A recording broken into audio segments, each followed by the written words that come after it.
Bismillahirrahmanirrahim. Assalamualaikum warahmatullahi wabarakatuh. Tajuk kita pada hari ini adalah bahagian akidah Islamiah, iaitu bertajuk Akidah Islam bagi pelajar tingkatan 1 KSSM. Jadi pertamanya mari kita lihat satu kisah yang dinukilkan dalam akhbar utusan pelajar dalam buku teks pendidikan Islam yang bertajuk Islam adalah agamaku. Islam adalah agamaku.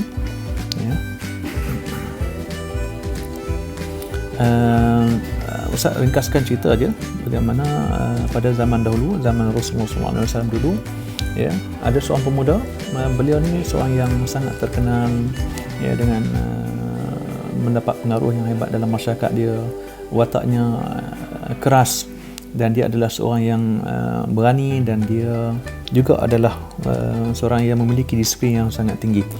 Yang keduanya, beliau pada masa itu sebelum menerima Islam, beliau sangat kuat menentang dakwah Rasulullah SAW.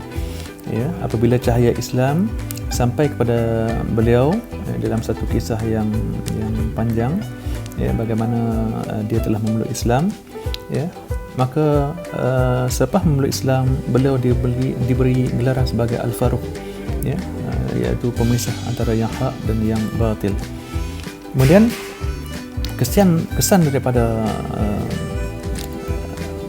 beliau memeluk Islam, maka Islam disegani, makin dihormati dan dimuliakan kerana pengislaman beliau. Jadi soalannya, siapakah beliau yang dimaksudkan itu? Okey, pelajar-pelajar, yang dimaksudkan itu adalah Sayyidina Umar Al-Khattab radhiyallahu anhu. Itu dia kisah bagaimana pengislaman Sayyidina Umar Al-Khattab radhiyallahu anhu. Jadi sesuailah dengan tajuknya, Islam adalah agamaku. Okey, mari kita lihat kepada pengertian akidah. Apakah yang dimaksudkan dengan akidah? Akidah ini asal daripada perkataan uqdah ataupun al-aqidah adalah simpulan. Saya letakkan gambar kat sini, gambar simpulan tali yang diikat kemas. Pada bahasa bermaksud ikatan ataupun simpulan. Ini maksud dia akidah pada bahasa. Okey. Pada istilah syarak bermaksud keyakinan yang kuat, keimanan yang mantap terhadap rukun iman dan perkara-perkara ghaib. Perkara-perkara ghaib itu iaitu beriman dengan Allah Subhanahu Wa Taala, beriman dengan malaikat, beriman dengan hari akhirat. Okey. Kemudian antara doa untuk memantapkan akidah kita kepada Allah Subhanahu Wa Taala, kepercayaan kita kepada Allah Subhanahu Wa Taala, mari kita lihat sama-sama surah Ali Imran ayat yang ke-8. A'udzubillahi minasyaitonirrajim. Rabbana la tuzigh qulubana ba'da idh hadaitana wa hab lana min ladunka rahmah innaka antal wahhab. Shadaqallahul azim. Apa maksud dia? Wahai Tuhan kami, Rabbana la tuzigh, wahai Tuhan kami, la tuzigh qulubana, janganlah engkau palingkan hati kami. Yang ketiga, ba'da iz hadaitana, setelah engkau berikan petunjuk kepada kami. Wahab lana min ladunka rahmah. Yang keempat, kurniakanlah kepada kami di sisimu rahmat, iaitu kasih sayang. Yang terakhir, innaka antal wahhab, sesungguhnya engkau Tuhan, ya Allah, adalah Tuhan yang maha pemberi kurnia. Okey, jadi kita beramallah dengan ayat ini. Semoga Allah Ta'ala peliharakan ibadah kita, kepercayaan kita kepada Allah Subhanahu Wa Ta'ala agar tidak terpisah hingga ke akhir hayat kita. Okey, yang seterusnya kita lihat satu aktiviti yang dinyatakan dalam buku teks Ustaz keluarkan. Tandakan right pada pernyataan yang betul dan pangkah pada pernyataan yang salah. Nombor 1, akidah Islam. Asas akidah Islam ialah percaya kepada rukun iman. Betul atau salah? Okey, jawapannya betul. Okey, right kan? Okey, sumber akidah yang sebenar ialah Al-Quran dan hadis Nabi SAW. Betul atau salah? Okey, betul jawapan dia. Okey, yang ketiga, penerimaan terhadap kandungan Al-Quran dan hadis hendaklah mengikut peredaran masa. Okey, yang ini salah. Okey, sebab apa? Penerimaan Al-Quran dan hadis adalah secara total.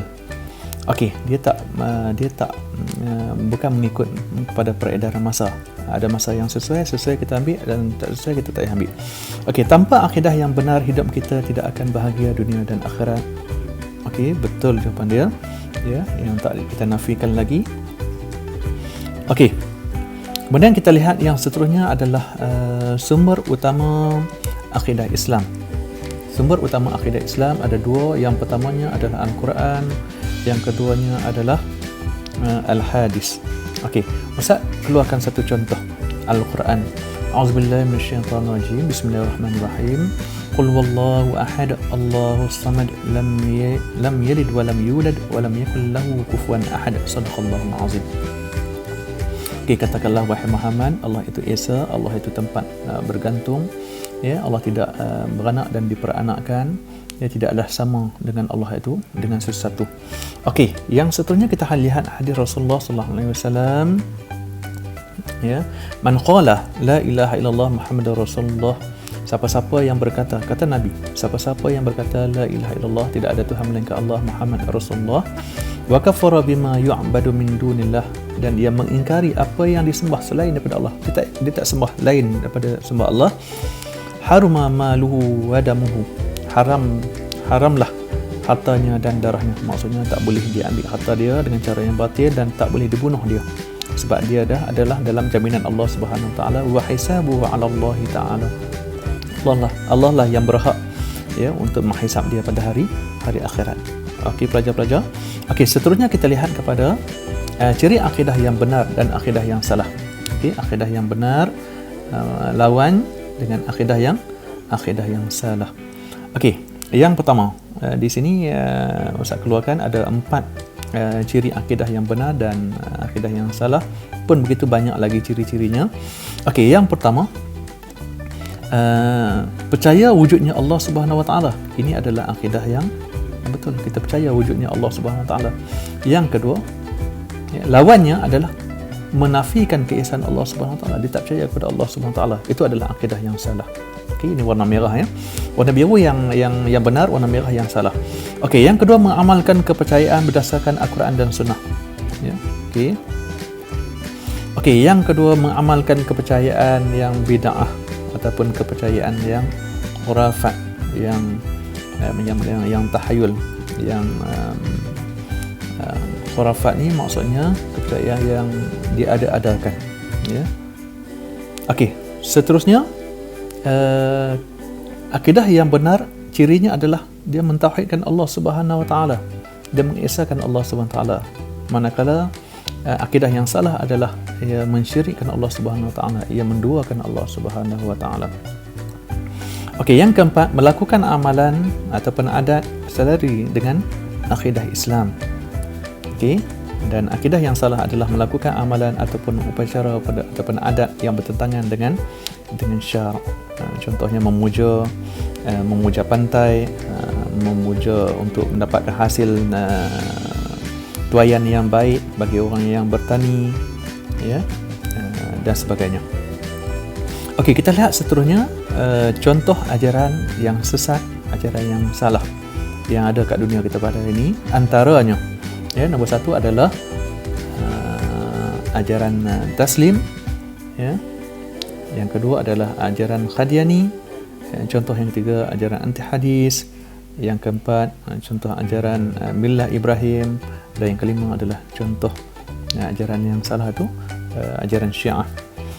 Manakala yang betul yang kita pegang pada hari ini, iaitu Ustaz nyatakan di sini prinsip akidah di Malaysia yang kita pegang adalah ASWJ. Apa dia ASWJ? ASWJ adalah Ahli Sunnah wal Jamaah. Ingat pelajar-pelajar, kita berpegang dengan prinsip akidah Ahli Sunnah wal Jamaah, iaitu siapa-siapa yang berpegang dengan Al-Quran dan As-Sunnah dan perkara yang dibawa oleh para sahabat Rasulullah sallallahu alaihi wasallam dan menentang perkara bid'ah. Okey, kita lihat yang seterusnya adalah kepentingan akidah dalam Islam. Apakah pentingnya akidah dalam kehidupan kita? Ya, dalam Islam, apakah pentingnya akidah? Okey, yang pertama, ia membentuk jati diri sebagai seorang Muslim yang kuat. Kita menjadi orang yang kuat pergantungan kita dengan Allah Subhanahu wa taala, dengan sebab kita percaya kepada Allah, kita percaya pada janjinya bahawa kita akan sampai ke alam akhirat, maka jati diri kita adalah kuat. Berdasarkan kepada dalil yang kuat, hujah yang kuat, maka kita menjadi orang yang berpegang kuat dan kita sangat meyakini dan kepercayaan kita pada Allah Subhanahu Wa Taala dan semua perkara gaib. Okey, yang kedua, menjadi sebab tujuan manusia diciptakan. Firman Allah Subhanahu Wa Taala yang bermaksud, tidaklah aku jadikan jin dan manusia itu melainkan untuk beribadah pada Allah Subhanahu Wa Taala. Jadi ini adalah sebab yang kuat kita diciptakan, iaitu untuk beribadah pada Allah Subhanahu Wa Taala, untuk mengesahkan Allah Subhanahu Wa Taala. Okey, yang ketiganya adalah untuk menjadikan ia sebagai akidah ni sebagai benteng daripada amalan-amalan khurafat, amalan-amalan yang karut marut, amalan-amalan yang mensyirikkan Allah Subhanahu Wa Taala. Sebab apa? Dekat dunia hari ini ada manusia yang tak beriman pada Allah, ada yang menyembah patung, menyembah binatang dan sebagainya. Bahkan ada yang menyembah manusia. Okey, yang keempat, pentingnya akidah dalam Islam adalah sebagai syarat kepada amalan kita untuk diterima. Kita nak bahagia dunia dan akhirat, maka kita beriman dengan Allah Subhanahu Wa Taala dengan sesungguh-sungguhnya, maka semua amalan yang kita lakukan akan diterima oleh Allah Subhanahu Wa Taala. Mudah-mudahan insya-Allah berbahagia kita di dunia dan juga akhirat. Okey, yang kelima, pentingnya akidah dalam Islam ni, yang kelimanya adalah sebagai pintu kita menjadi orang yang bahagia di dunia dan di akhirat. Okey, kita lihat seterusnya, bagaimanakah dikatakan Islam itu sebagai agama yang benar. Islam agama yang benar, kita lihat di sini ada 3. 1, 2, 3. Yang pertama, Islam adalah agama fitrah. Kita dah bincang dah sebelum ni. Agama fitrah ni adalah agama yang sesuai dengan naluri manusiawi. Daripada segi pengamalan cara hidup kita, dengan kita mengamalkan amalan Islam ni, dia sesuai dengan tata cara hidup kita. Sama ada kita nak bersosial, kita nak berekonomi, kita nak berpolitik, kita nak bermuamalah jual beli dan sebagainya, sesuai dengan fitrah kehidupan kita. Okey, yang seterusnya adalah sumber agama yang sahih.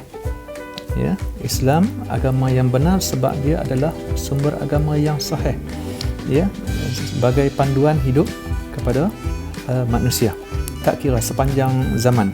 Daripada zaman yang sebelum ini sampai ke hari akhirat, sampai ke hari kiamat, amalan untuk hidup beragama itu adalah benar. Okey, yang ketiganya adalah sebab Islam ni agama yang benar sebab Islam martabatnya adalah tinggi.